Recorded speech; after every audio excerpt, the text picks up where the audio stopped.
Hello, my name's Tom Haney, and today we're going to talk about heat stress. Many of you work in environments where heat is an issue, and of course as we progress towards summer, it may become a greater issue. And what we want to do is help you to avoid any of the negative consequences of being exposed to extreme levels of heat and humidity. But before we get underway, for all of you active members, to get credit towards the LMHF Wellness Program Part 2, you must watch the video in its entirety and comment on each video with your name. Follow these instructions to get that credit. Once confirmed by LMHF, your comments and name will promptly be removed. Thank you, and let's get underway. Okay, we're going to start by talking about heat and heat stress and how it affects your body. First off, what we'll try to do in this presentation, give you a quick outline here. It's how your body handles heat, what happens over time, the environment that might increase your risk of heat stress, and we'll talk about the types of heat-related illnesses, factors that cause heat illness, and personal factors that may or may not be controllable but may raise your risk of experiencing some sort of heat stress. And we'll give you some preventive measures as well. So let's get this started. So how does your body respond to heat? Well, your body has a requirement to try to maintain a standard core temperature.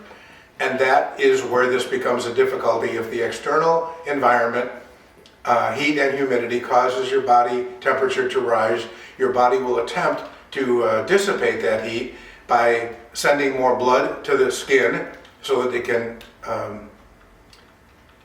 reduce some of the heat, and by causing you to perspire, because as perspiration evaporates, it tends to lower the skin temperature as well. So what are some of the effects of this? One is, because the blood is sent to the skin, one of the difficulties is that you experience sometimes less blood flow to your brain, which means you might be lacking in mental alertness or awareness of what's happening at the same time. It also means that your muscles are getting less blood flow, which in turn means you experience greater levels of fatigue more quickly. And the increased sweating may make you more slippery, especially, for example, your hands. If you lift or carry or push or pull, that may be a difficulty because of the increased amount of sweat and slipperiness. So what happens when the cooling mechanism in your body, and you do have a thermal regulatory mechanism that tries to maintain this appropriate core temperature, what happens if it fails? Well, part of what would cause it to fail would be temperature, if you're in a hot environment or outside on a hot day. But another factor is humidity. And the reason for that is the humidity, high humidity, will reduce the amount of evaporation of the sweat on your body, which is one of the ways your body throws off this excess heat. And because of the sweating, you do lose water and salts, or what we call electrolytes. And these are important in terms of how your body functions. And you can experience dehydration, a simple decrease in the amount of fluid in your body that will cause some serious concerns. For example, the cause of dehydration is excessive fluid loss. And how does that happen? Well, through sweating primarily, but also through evaporation of the water in your mouth. These are the kinds of things that we want to avoid by being very careful. Signs and symptoms of dehydration.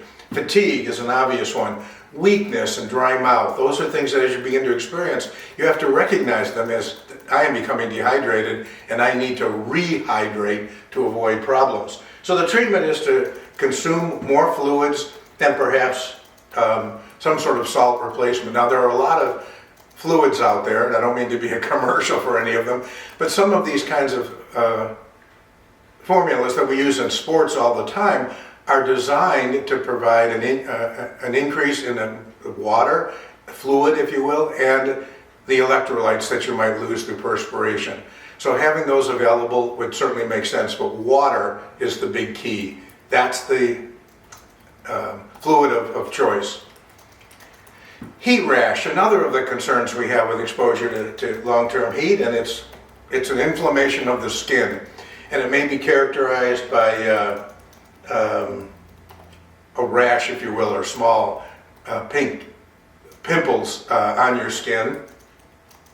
May be accompanied by itching or other symptoms as well. But the treatment is to cleanse the area, dry it thoroughly, and then if necessary use a calamine lotion or some other lotion to try to treat the skin and reduce the inflammation. Heat cramps. This is one that we concern ourselves with, again, particularly in the athletic world, where you become cramped. I mean, muscles in it could be your calves or your thighs or anywhere in your body where as they become cramped, it becomes very painful. Some of you may even wake up with nighttime cramps that wake you up and they're so severe. The idea is that muscle can be caused by the loss of salt or electrolytes in your body, again, so the muscles aren't functioning appropriately. And the signs and symptoms are painful spasms, and often in your legs, your arms, or your abdomen. It can be horribly painful, and what we want to do is get you to avoid them by staying hydrated and continuing to replace those salts or electrolytes as time goes by. Typically, you'll experience hot, moist skin during the times when these heat cramps may begin to occur. And the treatment is to drink water, rest, massage the cramped areas, and of course replace the electrolytes if you have an option to do that with salty foods or perhaps one of these sports drinks.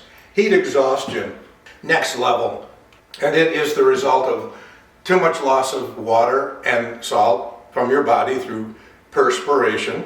The signs and symptoms include heavy sweating, intense thirst, skin that becomes pale and cool, rapid pulse. By the time you reach this level, you're not feeling very good. And this would mean that you need to be very conscientious about the fact that you are falling into a zone where there is some severe health issues that are possible. The treatment is pretty straightforward. Try to move the patient, the person experiencing this, or yourself to a cool area. Find wherever you can where it might be a cooler than the environment that you were in. Rest with legs elevated.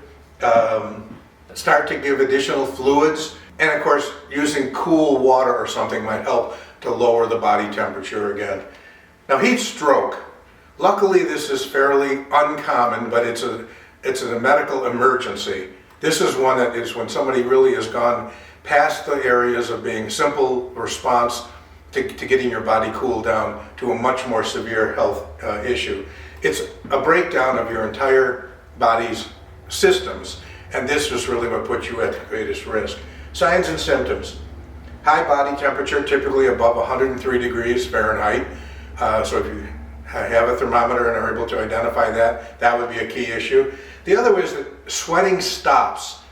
The skin becomes fairly dry and hot, maybe even red, but dry, and that's unusual when you're having this kind of a heat situation. But with a case of heat stroke, you've passed the point where your body can handle this kind of heat stress in a simple fashion. Headaches, dizziness, weakness, rapid pulse, chills, difficulty in breathing, all are possibilities during an episode of heat stroke. Now remember, heat stroke is a medical emergency. Should you or someone else experience heat stroke, you need to call 911 or get emergency care as quickly as possible, since it can cause death. We lose about 4,000 people every year to heat stroke. And again, many of them, as sad as it may be, sometimes you'll see high school or college football players who will, more often high school, be pushed past their limits and in some cases lose their lives to heat stroke while practicing or doing summer training. So the treatment is to treat it as a medical emergency, get those first responders there as quickly as possible because it could result in death. Move the victim to a cool area. You've got to start the process of trying to bring that body temperature down. Although you can't treat it completely, you have to start moving them into, this is emergency first aid situations. You can give small amount of water, but that's only if there's no nausea. Because if they're already losing more fluids through vomiting, then you don't want to exacerbate that with water that would cause them to vomit. So water if they can tolerate it. Loosen or remove the clothing, again, to just enhance the likelihood of being able to cool the body down. And you can use cool water or even ice massage to generally try to bring the body temperature down into a safer zone. And of course, fanning does provide the opportunity for greater evaporation of the sweat, and again, the ability to reduce, hopefully, body temperature. So what do you do to prevent heat illness? This is really what this is all about. I want you to recognize the signs so you knew what you were observing or feeling, but you need to know what to do about it. So first of all, you need to know the factors that increase the risk. That will be a starting point.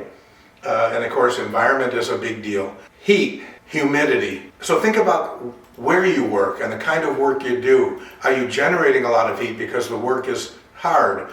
Are you experiencing heat because you're standing on asphalt or a black roof doing work? What is it that you're doing and under what circumstances? Now remember, these all apply to work at home as well as work on the job, is that being aware of the environment that you're working in. You need to know your own conditioning. Are you acclimated? You know, with athletes, if we're going to have a game in a hot area coming from Buffalo, it may be that we would want to go down several days early so they begin to get acclimated to the heat. Your body does acclimate to variations of temperature, but it's the early stages of extreme heat or humidity that will cause the problems generally. So be aware of the air temperature and the humidity, the radiant heat sources. If you're working on or near something that radiates heat, that can raise the temperatures for sure. Is there any air circulation that will help in the evaporation of the sweat and the cooling of your body? So workload, type of work. Is it hard work? Is it demanding work? Is it something that you're going to cause you to perspire more? You need to be aware of that kind of thing. Time spent working. You know, is it a short period of time you're doing hard work and then you have a break, or is it something that's going to be prolonged in terms of what you're doing? That will make a difference in terms of your preparation. The appropriate clothing. When I say clothing, I mean both regular clothes and PPE, personal protective equipment. They can restrict or keep the heat from escaping from your body. Be aware that the easier your body can throw off the heat, the safer you'll be. So light clothes, now they have all kinds of special materials that are designed to wick sweating away from your body and help you to cool. And of course with PPE, if you have to wear protective equipment, the more protective equipment you wear, perhaps the greater your likelihood of experiencing heat stress. That doesn't mean you don't wear protective equipment. It means you have to be sensitive to the fact that if you're wearing heavy protective equipment, you may need to take more breaks. You may need to take the stuff off periodically and allow your body to get back to normal temperatures. And of course the color of the clothing. Dark colors tend to absorb the heat and light colors tend to reflect it. So keep that in the back of your mind. And then there's personal factors that you should always keep in mind when trying to protect yourself from heat stress. Your age, for one. As we age, our ability to tolerate extremes in temperature, that ability goes down. Your weight and fitness level. If you're carrying excessive weight, if you're not very physically fit, you may be at greater risk. The use of drugs, alcohol, caffeine, or medications may increase your sensitivity to heat. And if you've had prior heat-related illness, that may increase, at least statistically, your likelihood of experiencing it again. So be sensitive to all of those. Prevention, drink plenty of fluids, especially water. That's the fluid of choice. And don't rely entirely on your thirst. Give yourself a pattern where approximately every 20 or 30 minutes you drink 5 to 7 ounces of water. Whether you feel thirsty at that point or not, remember that thirst comes fairly late in the process of becoming dehydrated. So force yourself to drink that 5 to 7 ounces of water about every 20 or 30 minutes. Adjust to the heat. Take your time, especially as the weather changes or the environment changes. Get used to it by doing limited amounts of work over certain periods of time until your body truly adjusts. And of course, be particularly careful if you return from a place where the climate is quite different, because that may in fact make it more difficult for your body to acclimate to change of environment. Wear the proper clothing, choose the right colors and light weights, proper personal protective equipment. Wear it well so that it does protect you, but understand you may have to remove it periodically to allow your body to recover. And of course, scheduling. If you can schedule your hard work early in the day or late in the day instead of at the time of day when it's going to be most hot and humid, that may be of logic for you. Working at home, you know what, sometimes cutting the lawn in the early morning is a lot smarter, or later in the evening, than trying to do it midday. That just doesn't make any sense when you're being exposed to that extreme temperature. And then work-rest cycles. You may require more rest periods during times of extreme environmental heat stresses. So it may mean that you will have to take a break more frequently, drink some water, get in the shade, cool your body down. These are all basics to try to reduce your risk of heat stress. And of course, eat properly, stay healthy, get enough sleep. These are all basics to keeping your body in its peak condition and less likely for it to respond negatively to the association of the heat stress and its associated discomforts and dangers. Thank you very much. Be safe.